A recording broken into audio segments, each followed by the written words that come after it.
Nie je dobré v kruhu demokratických lídrov Európy. On si s nimi nerozumie, on proste nie je na tej istej vlnovej dĺžke ako oni.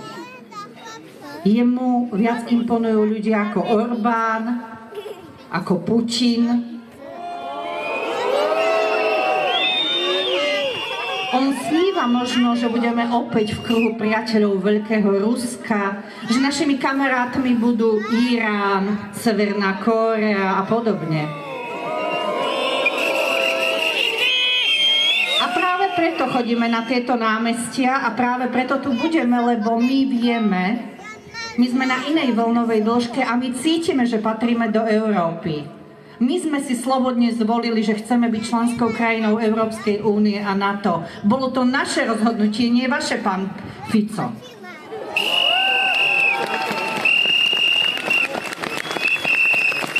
Ja osobne som tu aj preto, lebo túžim, aby moje deti žili v slušnom štáte, ktorý budú riadiť odborníci a dobrí ľudia. Odborníci na právo, odborníci na zdravotníctvo, školstvo, kultúru či životné prostredie, ale dnes sme svedkami toho, že vo vláde máme panoptikum ľudí, ktorí by nikdy nemali zastávať politické najvyššie funkcie.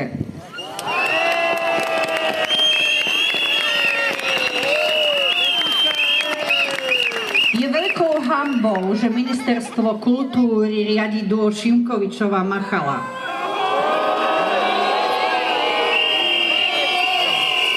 Je hanbou, čo robí na ministerstve životného prostredia Taraba a Kufovský klan. Je smutno tragické, že vláda visí na šnúrke od gatí očovského chlapíka.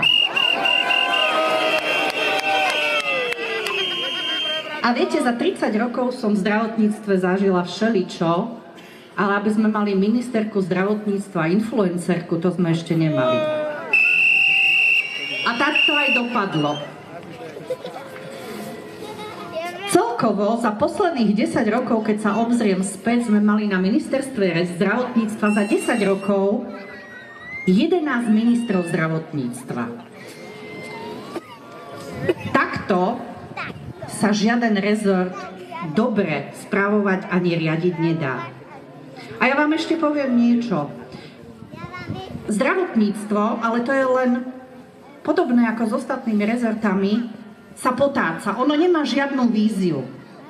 Táto slovenská štvrtá Ficová vláda vôbec nemá víziu Slovenska moderného, vyspelého.